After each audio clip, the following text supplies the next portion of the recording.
Hello, I'm Daryl Katana Algarra, and this is the video blog presentation in which I partially discuss the current state of democracy in the Philippines, as well as its democratic practices. State of our democracy. We'll start starting off with the 2022 election, which happened on May 9th, 2022. Senator Bongbong Marcos won while at second place is Vice President Lenny Robredo. Third and fourth place is Manny Pacquiao and Makati Mayor Isko Moreno. The results of this election was predicted by a Pulse Asia survey from a report article from Manila Bulletin. Bongbong Marcos's lead on the opinion polls, according to this article, could lead similar results in the Philippine elections. It was easy to disregard the results of the poll as it's an opinion poll and not a fact poll. So the article and the poll was taken with just a pinch of salt. Until, of course, May 9th,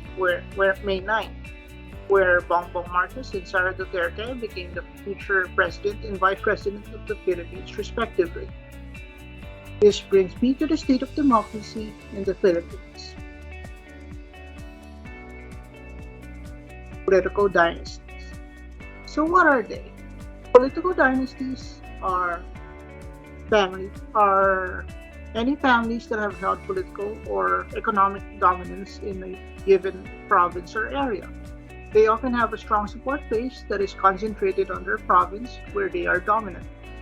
Dynasties don't usually limit themselves to political activities and may even participate in a business or cultural related things. But who are they? Well, we can discuss just three of the existing political dynasties in the family, starting with the Aquinos. Aquinos originated from Tarlac. The dynasty began with Severiano Aquino, a general during the Philippine Revolution and a delegate of the Malolos Congress. Benigno Aquino Jr., grandson of Severiano Aquino, served as senator from 1967 to 1972 and was the governor of the province of Tarlac. He was the husband of Corazon Aquino. After his death, she became active in politics.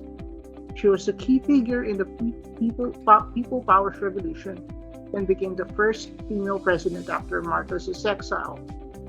Her term was well known for the human rights abuse during the Mendiola massacre and the six coup d'etat attempts during her term. Corazon Aquino died in 2009 and her son, Benigno Aquino III, announced his presidency to widespread support. He would then become the 15th president of the Philippines. Most recently, Paulo Benigno Aquino IV would serve as the Senator of the Philippines from 2013 to 2019.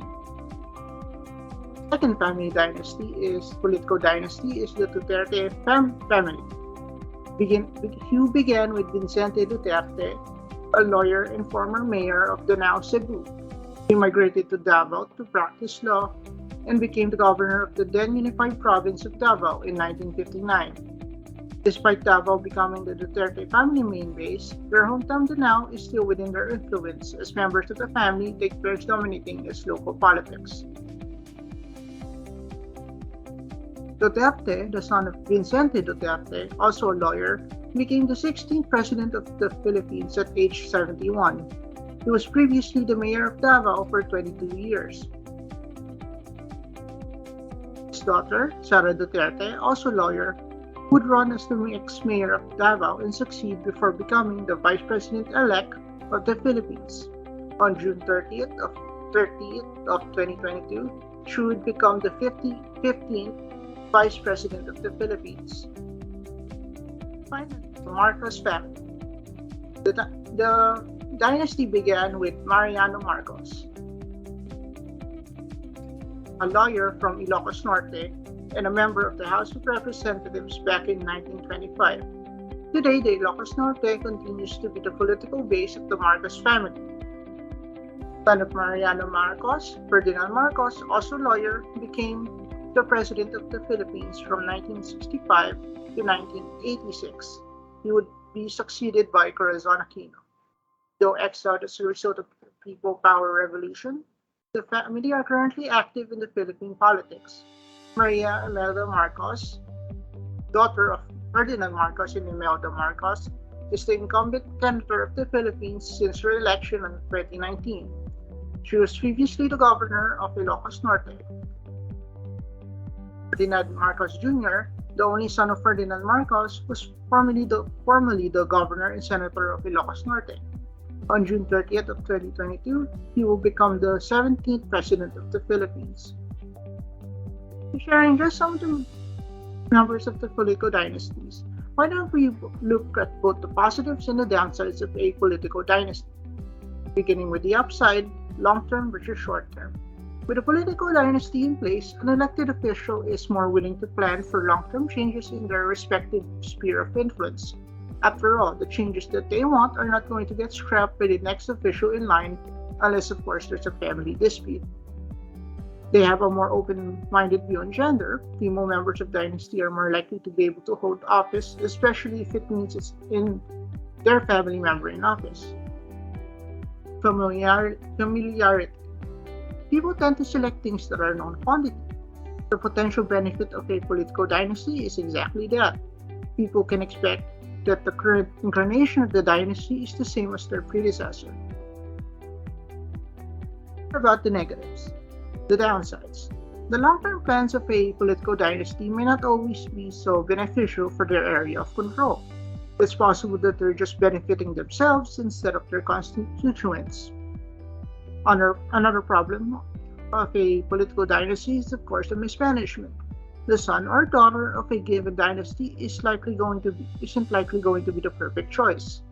Compared to the politicians who might have had to work for their position, a heir is often just groomed enough to impress, and when they're finally in power, they're often worse than their predecessor. Stagnation. Long-term planning has its downsides too. A political dynasty may end up stagnant and unmoving. Instead of accomplishing their plans as efficiently and effectively as possible, they end up taking a long time because why should they rush when they already know that the next person can just finish the job that they started? Political dynasties. Do you think they're good for the country? Thank you.